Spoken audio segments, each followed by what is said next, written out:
மொத்த ஃபேமிலி இருக்காங்க இதில். ஒரு சர்க்கிள் இது எதிர்பார்த்தது தான். ஒன்று நீங்கள் உள்ளே போவீங்களா, இல்லை நீங்கள் யாருன்னு சொல்லிடுங்கன்னு தானே கேட்குறாங்க. நான் இந்த ரதீஷ்னு இருக்கிற மெயின் கேரக்டர் வந்து சின்ன வயசுலேருந்தே கோபாலபுரமில் பின்னாடி வீட்டில் இருந்தவங்க, ஃபர்ஸ்ட் ஃபேமிலிக்கு பின்னாடி வீட்டில் இருந்தவங்க. உங்ககிட்ட 3 படத்துக்கு எப்படி 500 கோடி ரூபாய் ஒரே டைமில் ஃபண்ட் இன்வெஸ்ட் பண்ணுறதுக்கு அப்போ எங்கேருந்து இந்த மணி வருது? ட்ரெயிலர் பிளாக்கை ஃபுல்லாக ஒயிட் ஆக்குற மாடல் இதுதான் மேடம். அப்போ யார் பண்ணுவா? இப்போ ரதீஷ்னு இருக்கிறவர் நான் என்ன கேட்குறேன்னா, ஏன் ஓடி போகணும்? நீங்கள் தப்பு பண்ணல, நீங்கள் எதுவுமே பண்ணலை, நீங்கள் ஆன்சரை நீங்கள் வந்து ரெஸ்பான்சிபிளாக நீங்கள் வந்து இன்வெஸ்டிகேஷனை கோஆப்ரேட் பண்ணுறீங்கன்னா ஏன் ஓடி போகிறீங்க? 500 கோடி ரூபாய் 3 படத்தில் எப்படி மேடம் போடுவீங்க சொல்லுங்கள்? எந்த டைரக்டர் இது வரைக்கும் ப்ரொடியூசர் போட்டிருக்காரு 500 கோடி ரூபாய் 3 படத்தில் அட் அ டைம்? இதே மாதிரி டிக்கெட்டிங்கில் இவங்க ஒன்று ஸ்டார்ட் பண்ணியிருக்காங்க. I think it is back by Vignesh Shivan அவர்கள்.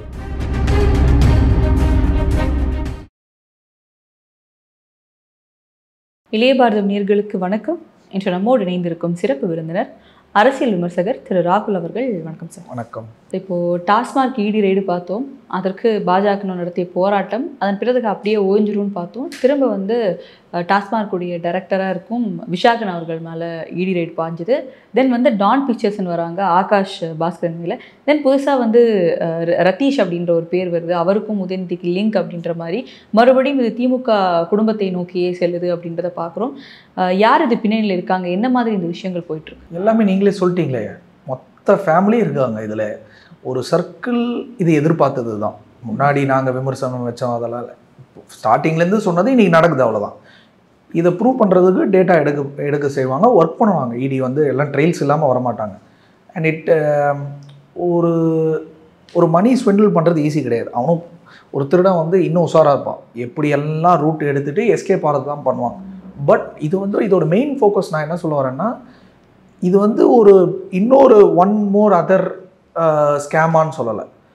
இது எவ்வளோ பெரிய ஒரு தப்பு நடக்குது, இதை மக்கள் பார்க்கணுன்ட்டு எதிர்பார்க்குறாங்கன்னு சொல்கிறது தான் நான் சொல்ல வேண்டிய பாயிண்ட் இதில். இப்போ நம்பர் 1 பார்த்தீங்கன்னா, ஃபார் எக்ஸாம்பிள் இந்த இடியில் டாஸ்மாகில் விசாகன் அவர்கள் எம்டியாக இருக்கார். அவர் நாலேஜுக்கு போயிருக்கணும். அவர் நாலேஜ் இருந்து FM finance minister of Tamil Nadu நாலேஜ்லேயும் இருந்திருக்கணும். ஏன்னா ஒரு பெரிய அலிகேஷன் போகுது. அப்படின்னும் போது நம்ம என்ன சொல்கிறேன்னா, இது எல்லாம் தெரிஞ்சு தானே விட்டுருக்காங்க. அப்போ இதுக்கு பின்னாடி அந்த இருந்த மெயின் பர்சன் யார்? பட் விஷாகன் அவர்கள் வந்து நடந்த இன்வெஸ்டிகேஷன்லேயும் வந்து அந்த வாட்ஸ்அப் சேட்ஸ் எல்லாமே வந்து குப்பத்தொட்டில் எடுத்தாங்கன்னு சொல்கிறாங்க. தம்பி என்னாச்சு? அவர் சரி, ஆமாம் நான் பண்ண சேட்ஸ் தான் அப்படின்றதையும் ஒத்துக்கிறாரு அப்படின்னு. ஆமாம், கண்டிப்பாக ஒத்துக்குதான். அவர் இப்போ எந்த பாயிண்டில் இருக்காரு? ஒன்று நீங்கள் உள்ளே போவீங்களா, இல்லை நீங்கள் யாருன்னு சொல்லிடுங்கன்னு தானே கேட்குறாங்க. இன்னொரு விஷயம், ஒரு தப்பு பண்ணால் வந்து அதை வந்து ஒரு ஸ்க்ரீன்ஷாட் எடுத்து ஒரு குப்பை தொட்டில் கிழிச்சு போடுறாங்க அப்படின்னா இடி வாண்டடாக அதை பண்ணி இவங்களை சிக்க வைக்க பார்க்குது. இல்லை, அதுதான் தப்பு. கிழிச்சு போடுறவன் அவன் வந்து அவன் சேஃப்டிக்கு பார்த்துக்கிட்டான். அவங்கவுங்க ஆஃபீஸர்ஸ் வந்து அவங்கவுங்க சேஃப்டிக்கு இன்றைக்கி பார்த்துக்கிறாங்க. இன்றைக்கி இந்த கவர்மெண்ட் வரும், 2026 வேறு கவர்மெண்ட் வரப்போகுது. அப்போ இந்த ஆஃபீஸர் என்ன பண்ணுவார்? அவர் சேஃப்டியை பார்த்துக்கிறாரு, அவ்வளோதான். இது வந்து ஒரு ஆஃபீஸர் அவன் சேஃப்டி தான் பார்த்துக்கிறாரு. இன்றைக்கி சூழ்நிலை அப்படி தான். ஏன்னா 2026 கண்டிப்பாக கவர்மெண்ட் மாறுது. அப்படின்னு இருக்கும்போது நான் என்ன சொல்கிறேன்னா, இந்த ரதீஷ்னு இருக்கிற மெயின் கேரக்டர் வந்து சின்ன வயசுலேருந்தே கோபாலபுரமில் பின்னாடி வீட்டில் இருந்தவங்க, ஃபர்ஸ்ட் ஃபேமிலிக்கு பின்னாடி வீட்டில் இருந்தவங்க. அப்படின்னு ஒரு கனெக்ஷனில் வந்தவங்க தான் ரதீஷோட பிரதர் சர்வேஷ்னு இருக்கிற ஐபிஎஸ் ஆஃபீஸர். இப்போது இதுக்கு பின்னாடி ஒரு பெரிய இது இருக்குது. இப்போ டான் பிக்சர்ஸ் எப்படி ஃபேமஸாக இருக்குல்ல, முன்னாடி எப்படி ஃபார்ம் ஆச்சு? இப்போ தான் ரீசெண்டாக பார்த்துருப்பீங்க அவங்க கல்யாணம். அவங்களோட ஒய்ஃபோட அம்மா தான் தென்மொழி, முத்துவோட பொண்ணு. இப்போ இந்த சைடில் அவங்க அப்பா வந்து, அந்த பொண்ணோட அப்பா வந்து கெவின் கேர். ஆகாஷ் பாஸ்கரன் அவர்களோட அப்பா வந்து பிஆர்ஆர் ஸ்வர்ண மாளிகை அதெல்லாம் சேலமில் அவங்களும் பிஸ்னஸ் பண்ணுறாங்க. நான் என்ன சொல்கிறேன்னா, உங்ககிட்ட 3 படத்துக்கு எப்படி 500 கோடி ரூபாய் ஒரே டைமில் ஃபண்ட் இன்வெஸ்ட் பண்ணுறதுக்கு அப்போ எங்கேருந்து இந்த மணி வருது? ட்ரெயிலர் இப்போ இவங்க அடாப்ட் பண்ணது ஒரு புது மாடல். எப்படின்னா ஷேர் கான்செப்டில் கொண்டு வந்திருக்காங்க படத்துக்கு. அதனால தான் இவ்வளோ பெரிய படம் போட முடியுது. எப்படின்னா ஃபஸ்ட்டு சேலரியாக கொடுக்காம படம் எடுத்துகிட்டு படத்தில் வர்ற ரெவென்யூலேருந்து ஷேர் ஸ்பிளிட்டு. அந்த கான்செப்ட்ல எடுக்கிறான். இப்போ 3 படத்துக்கு கிட்டத்தட்ட 450-500 கோடி ரூபாய் இன்வெஸ்ட் பண்ணியிருக்காங்க. இதோட மணி ட்ரெயில் எங்கேருந்து வருது அப்படிதான் மெயின் கொஸ்டின். இது டான் பிக்சர்ஸ்க்கு எங்கேருந்து வருது? இதை வந்து ஒரு பெரிய பெரிய ஆக்டர்ஸ் வந்து இது அக்செப்ட் பண்ணுவாங்க. ஏன்னா இப்போ நடிக்கிறது வந்து இவர்கள் தனுஷ் அவர், சிவகார்த்திகேயன் அப்படின்றப்போ அவங்க ஆல்ரெடி வந்து மக்களுக்குள்ள இருக்க ஒரு நடிகன்றப்போ இந்த மாதிரி ஸ்பிரிட் அவங்க கண்டிப்பா பாலிவுட்ல இப்படிதான் நடக்குது. ஏன்னா இன்னைக்கு மார்க்கெட் வேற மாதிரி இருக்கு, வாலடைலா இருக்கு. இன்னைக்கு சேலரி 150 கோடி ரூபாய் 200 கோடி ரூபாய் கொடுத்தெல்லாம் யாராலையும் எடுக்க முடியல. டேரக்டரால் போட்ட காசு ப்ரொடியூசருக்கு எடுக்க முடியல. அந்த ரிட்டர்ன் ஆஃப் இன்வெஸ்ட்மெண்ட் இல்லை. முன்னாடி மாதிரி பாகுபலி மாதிரிலாம் இல்லை. இன்னைக்கு வந்து ஒரு இந்த மாடலில் இறங்கின காரணமே இது ஒரு ஓரளவுக்கு சக்ஸஸாக இருக்கு. அதுவுமே ஒரு safety and security for the producer. அந்த பிளாக்கை ஃபுல்லாக ஒயிட் ஆக்குற மாடல் இதுதான் மேடம். அப்போ யார் பண்ணுவா? காசு இருக்கிறவங்க தானே பண்ணுவான். அப்போ டான் பிக்சர்ஸ்க்கு எப்படி இந்த காசு? அதுதான் கேள்வி. இல்லை அவங்க அப்பா வந்து நிறைய பிஸ்னஸ் பண்ணுறாங்க, ஸோ அதுலேருந்து வந்த காசு. அப்போ இடி நான் எதுவுமே சொல்லலையே. இடி ட்ரையல் எடுக்கட்டும், இடி ஃபுல் ரேட்ஸை முடிக்கட்டும், அவங்களோட இன்வெஸ்டிகேஷன் முடிக்கட்டும், அதுக்கப்புறம் அவங்களே விடுவாங்க. நம்ம ஏன் இது பண்ணுறோம்? அவங்க சொல்லுவாங்க யார்கிட்டேருந்து மணி ட்ரெயில் வந்திருக்கு, எல்லாம் கண்டுபிடிச்சது தானே ரைடுக்கு வந்திருக்காங்க. சும்மா ரைடுக்கு வர மாட்டாங்க. ஏதோ ஒரு லிங்க் இருக்குன்னு சொல்லிட்டு தானே ஆகாஷ் பாஸ்கரன் ரைடுக்கு வராங்க. இல்லைப்பா அவனோட ஃப்ரெண்டுப்பா ஃபோட்டோ போட்டிருக்கான்ப்பா, நானும் தான் ஃபோட்டோ போடுறேன். நான் வந்து ஒரு 10 பிஸ்னஸ் மேனோட ஃபோட்டோ போட்டேன்னா நான் அந்த 10 பிஸ்னஸ் மேனோட லிங்க்ல இருக்கேனா இல்லை அவங்களோட மணி ட்ரெயிலில் இருக்கேனா? அதெல்லாம் இல்லை. ஸோ ஒரு ட்ரெயில் இருக்கிற போது தான் அதை இன்வெஸ்டிகேட் பண்ணுறாங்க, அவ்வளோதான். நம்ம இன்னும் அக்விசிஷன் தான் இதெல்லாம். நம்ம இன்னும் ப்ரூவ் பண்ணல. ப்ரூவ் பண்ணுவாங்கன்னு கண்டிப்பாக நம்பிக்கை இருக்குது. ஆனால் இதுக்கு பின்னாடி யார் இருக்கா அதுதான் மெயின். இப்போ ரதீஷ்னு இருக்கிறவர் நான் என்ன கேட்குறேன்னா, ஏன் ஓடி போகணும்? நீங்கள் தப்பு பண்ணல, நீங்கள் எதுவுமே பண்ணலை, நீங்கள் ஆன்சரை நீங்கள் வந்து ரெஸ்பான்சிபிளாக நீங்கள் வந்து இன்வெஸ்டிகேஷனை கோஆப்ரேட் பண்ணுறீங்கன்னா ஏன் ஓடி போகிறீங்க? சென்னையிலேருந்து பெங்களூர் போய், பெங்களூர்லேருந்து டெல்லி போய், டெல்லியிலேருந்து பெங்களூர்லேருந்து துபாய் போய், துபாயிலேருந்து லண்டன் போகிற அளவுக்கு ஏன் பயம்? நான் கேள்விப்பட்டது என்னென்னா, சீப்ராஸில் அவர் வீட்டுக்கு அந்த ஃப்ளோர்லேயே அவரோட ஃப்ளோருக்கு 2 என்ட்ரன்ஸு. இங்கேருந்து இன்ஃபர்மேஷன் வருதுன்னா அங்கேருந்து வெளில போயிடுவார். அப்படி தான் போனாங்க இன்றைக்கி. இது எல்லாமே அப்போ அவங்களுக்கு டிஜிபிலேருந்து கமிஷனர்லேருந்து எல்லாமே உள்ளதான் இருக்காரு. ரதீஷில் தான் இருக்குது கண்ட்ரோலே இன்னைக்கு தமிழ்நாடுல. இல்லை அவரோட பிரதர் வந்து ஒரு ஐபிஎஸ் ஆஃபீஸராக இருக்காரு அப்படின்றதுனால அந்த குற்றச்சாட்டை வைக்க முடியும். அவரோட அப்போ நீங்கள் அவர் பிரதரே ஹெல்ப் பண்ணுறாருன்னு சொல்கிற மாதிரி தானே ஆகுது. அப்போ அதுவுமே தப்பு இல்லை. ஓத் எடுன்னு எடுக்கிறீங்க ஐபிஎஸ் ஆகும்போது. ஓத் எடுன்னு எடுக்கிறீங்க, lawful to the country, lawful not your brother. அப்போன்னு இருக்கும்போது அப்போ அவரே தப்பு தானே பண்ணுறாரு. அதெல்லாம் சைடாக இருந்துட்டு எப்படி இந்த காசு வருது, ரதீஷ் என்ன பண்ணார், என்ன ஹேண்டில் பண்ணார், அதெல்லாமே கண்டிப்பாக இன்வெஸ்டிகேட் பண்ணணும். அதுக்கு நான் என்ன சொல்கிறேன், ஒரு பயப்பட்டு கார்த்திக் சிதம்பரம் மேடம் இன்னைக்கு வரைக்கும் நான் வந்து ஒரு பர்சனலாக சொல்கிறேன், he might be talking sense on various issues, but he has definitely misutilise funds and been corrupt. But அவங்கள ப்ரூவ் பண்ண முடிஞ்சுதான்? இன்னைக்கு வரைக்கும் ப்ரூவ் பண்ண முடிஞ்சதா? ஏன் it takes time, due course takes time. People know he is corrupt, is done it in the smart way. ஆனால் he cooperated with investigate agencies. ஏன் ரதீஷ் ஓடி போனார்? ஏன்னா இது ஒரு பெரிய மணி மேடம். டாஸ்மாகோட ஸ்கேம் வந்து ஒரு மிகப்பெரிய ஸ்கேம். இல்லை சார், இப்போ ஆகாஷ் பாஸ்கரன் டெய்லி வருமானம் இல்லை, ஆகாஷ் பாஸ்கரன் எடுத்துக்கிட்டா வந்து டான் பிக்சர்ஸ் உடைய ஓனர் அப்படின்னு எடுத்துக்கலாம். இந்த பக்கம் வந்து விஷாகன் அவர்கள் டாஸ்மாகுடைய டைரக்டர். ரதீஷ் அப்படின்ற கேரக்டர் வந்து யார் என்னன்னு யாருக்குமே ஹி டசன்ட் ஹேவ் அப்படின்றப்போ சும்மா அவங்களே வந்து உள்ள ஒரு கேரக்டரை வந்து நுழைக்கிறாங்க அப்படின்னு. அவரு தான் வந்து நம்ம நியூஸில் பார்க்குறதையும் மீடியாவில் நான் பார்க்குறதுலையும் பார்த்தீங்கன்னா டாஸ்மாக் ஒன்றும் கிடையாது, ஆகாஷ் பாஸ்கரன் ஒன்றும் கிடையாது. ரதீஷ் தான் வந்து காட்ஃபாதர்.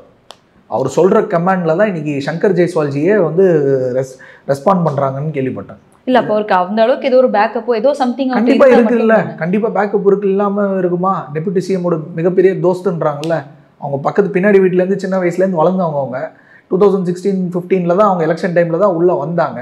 அவங்களுக்கு திருப்பி ஒரு நெருக்கமாகி அவங்களோட ரைட் ஹேண்டாக ட்ராவல் பண்ணுறாங்க. அப்படின்னு இருக்கும்போது அது இருக்க தானே செய்யும்.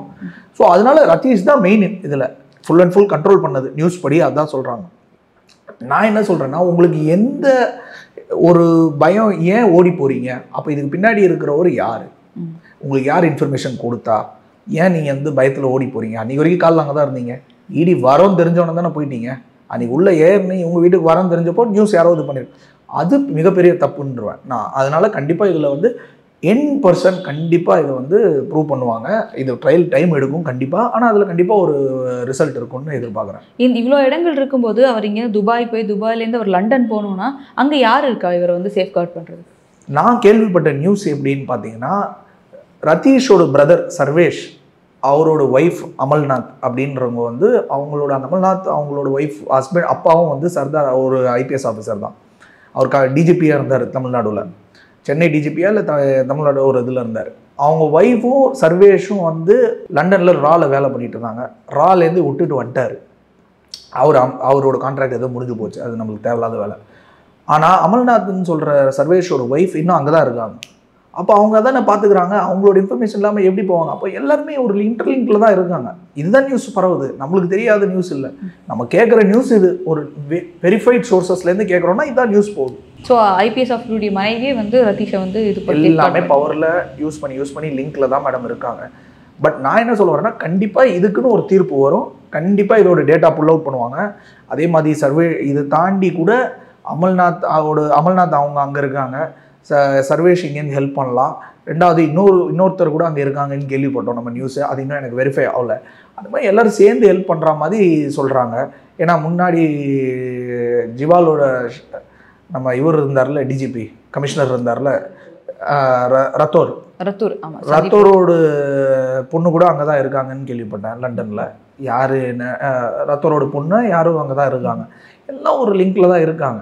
ஸோ அதனால் கண்டிப்பாக அவர் வந்து தனியாக போய் அங்கே இருக்க மாட்டார் லண்டனில் போகிறவங்களாம் யார்? விஜய் மால்யா, நிரவ் மோடி. எதுக்கு போகிறாங்க? எல்லாம் ஃப்ராடு பண்ணி தான் போகிறாங்க.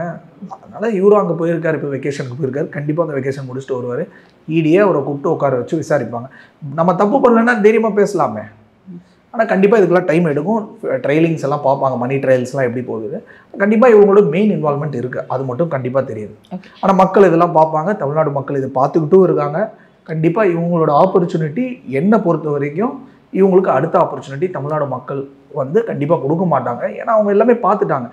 இதெல்லாம் நடக்கும்போது தான் இன்னைக்கு டெப்யூட்டி சிஎம் திரு உதயநிதி ஸ்டாலின் அவர்கள் வந்து கண்டிப்பாக ஒரு நல்ல ஸ்கீம் தான், தப்பே இல்லை. எதுனா லேப்டாப் ஸ்கீம் வந்து இன்னைக்கு ஒரு 7th மீட்டிங் ஆர்கனைஸ் பண்ணியிருக்காரு. நேற்றோ என்னமோ அதோட இன்னைக்கு ஃபோட்டோஸ் பார்த்தேன். அந்த ஸ்கீம் ஏன் இப்போ கொண்டு வரீங்க? இவ்வளோ நாள் பண்ணல. இல்லை, எந்த ஒரு ஸ்கீமே 2 நாளில் கொண்டு வர முடியாது. பிளான் தாண்டி இப்போ லான்ச் பண்ணுறாங்க. அதுதான் மேடம், எப்பயுமே எலெக்ஷன் பக்கம் வரும்போது இந்த 2000 ரூபாய் கொடுக்குறது, லேப்டாப் கொடுக்குறது, இந்த ஃப்ரீபீஸ் கான்செப்ட் வந்து இவங்க மட்டும்தான் பண்ணுறாங்க. ஆனால் அது கண்டிப்பாக மாறும் தமிழ்நாடுல. இனிமேலும் ஃப்ரீபீஸை நம்பி இல்லை, டெவலப்மெண்ட். நான் அன்னையிலேருந்து அதான் சொல்லுவேன், டெவலப்மெண்ட் மாடல். அதுதான் பிஜேபியோட டிஃப்ரென்ஸு. இன்றைக்கி டெல்லியில் ஏன் பவருக்கு வந்தோம்? அரவிந்த் கெஜ்ரிவாலை தள்ளி போட்டு டெவலப்மெண்ட் மாடல். அவரும் இப்படி தான் ஊழல் பண்ணார். தாஜ்மஹால் கட்டினார், பேலஸ் கட்டினார், ஷீஷ் மஹால் சொல்லிட்டு. இதெல்லாம் பார்த்தாங்க மக்கள். இதெல்லாம் வேறு இது பார்த்தாங்க, அமுச்சு விட்டாங்க அவங்கள. இன்றைக்கி அவரும் வெளில போய் நின்றுட்டு வேடிக்கை பார்த்துட்டு இருக்காரு. அதே தான் கண்டிப்பாக இங்கேயும் நடக்க போகுது. ஓகே, இப்போ இன்னொரு விஷயம், இந்த டான் பிக்சர்ஸுடைய ஆகாஷ் பாஸ்கரன் அவர்கள் வந்து விக்னேஷனரோட 2 படத்தில் வந்து ஏடியாக ஒர்க் பண்ணியிருக்காரு அப்படின்ற விஷயம். அண்ட் அப்போ எல்லாமே இல்லாமல் இப்போ வந்து தேன்மொழியோடைய மகளை வந்து திருமணம் பண்ணதுக்கு அப்புறமா இவர் மேலே இப்படி ஒரு குற்றச்சாட்டு. ஏன்னா இட்லி கடை அப்படின்ற படம் வந்து இதுக்கு முன்னாடி இன்வெஸ்ட் பண்ணி அவங்க பண்ணிட்டு தான் வராங்க அப்படின்றப்போ தற்போது இப்படி ஒரு அலிகேஷன் வருது அப்படின்னா வேணும்ட்டே வந்து ஆளும் கட்சி மேலே ஒரு களங்கத்தை விளைவிப்பதற்காக இந்த திருமணத்துக்கு அப்புறம் இந்த மாதிரி ஒரு விஷயத்தை கையில் எடுத்திருக்காங்க. கண்டிப்பாக அப்படி பண்ண மாட்டாங்க. ஈடி வந்து நம்மள மாதிரி முட்டாள் கிடையாது. 500 கோடி ரூபாய் 3 படத்தில் எப்படி மேடம் போடுவீங்க சொல்லுங்கள்? எந்த டைரக்டர் இது வரைக்கும் ப்ரொடியூசர் போட்டிருக்காரு 500 கோடி ரூபாய் 3 படத்தில் அட் அ டைம்? எங்கேருந்து இப்போ அந்த காசு? அதுதானே கேட்குறாங்க ஈடி. இல்லை, அந்த பொண்ணுடைய சைடு எடுத்துக்கிட்டாலும் கவின்ஸ் கேர் அப்படின்ற அவங்க அப்பா வச்சிருக்காங்க. அவங்க பயப்படவே தேவையில்லையே. ஏன் பயப்படுறீங்க? அது அவங்க ப்ரூவ் பண்ணட்டும். நான் அதுதான் சொல்கிறேன். நான் இன்னும் அலிகேஷன் தானே சொல்கிறேன். நானே இன்னும் ப்ரூவ் பண்ணி அவங்க கரப்ட்னு சொல்லலையே. ப்ரூவ் பண்ணட்டும். அவங்க மேலே இன்வெஸ்டிகேஷன் இருக்குது, கண்டிப்பாக இன்வால்மெண்ட் இருக்குன்றாங்க. அதனால தானே கேட்குறாங்க. அதுக்கு கோஆப்ரேட் பண்ணுங்கள். அதை தான் நான் சொல்கிறேன். நான் இன்னைக்கு வரைக்கும் அவங்கள ஃபவுண்ட் கில்ட்டின்னு சொல்லலை, இல்லை ஃபவுண்ட் அக்விட்டட்னு சொல்லலை. கண்டிப்பாக அதில் இன்வால்மெண்ட் இருக்குது. அது அவங்க ப்ரூவ் பண்ணட்டும். அது கண்டிப்பாக அவங்க ப்ரூவ் பண்ணட்டும். அதில் நான் மாற்றமே சொல்லலை. ஆனால் இவங்க எல்லாம் சேர்ந்து ஒரு பெரிய இன்வால்மெண்ட் இருக்குது. டாஸ்மாக் ஊழல் கண்டிப்பாக எல்லாருக்கும் தெரிஞ்சு போயிருக்கு. அதை நம்ம இடி வந்து ஃபஸ்ட்டு இதுலேயே அனௌன்ஸ் பண்ணியிருந்தாங்க, இவ்வளோ பெரிய ஸ்கேம் இருக்குன்ட்டு. இதெல்லாம் தாண்டி இதோடைய மணி ட்ரையல் எங்கே போகுது? டெய்லி வருமானம் காசு, 10 பாட்டிலுக்கு 10 ரூபா, பாட்டிலுக்கு 30 ரூபா. அந்த வருமான காசெல்லாம் எப்படி ரொட்டேட் ஆகுது? எங்கேருந்து பிளாக் போய் எங்கேருந்து ஒயிட் வருது? எல்லாமே கண்டிப்பாக கூடி சீக்கிரம் மக்களுக்கு ஒயிட்டாக வரும். பிளாட்ஃபார்மில் வந்து அனௌன்ஸ் பண்ணிடுவாங்க. இப்போ முத்துசாமி அவர்கள் தான் இந்த துறையில் இருக்கார்.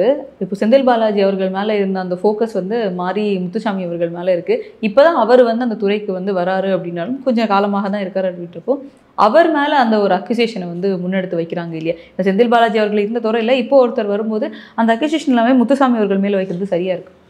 அது தப்பு தான். அவர் எப்படின்னு நம்மளுக்கு தெரியாது.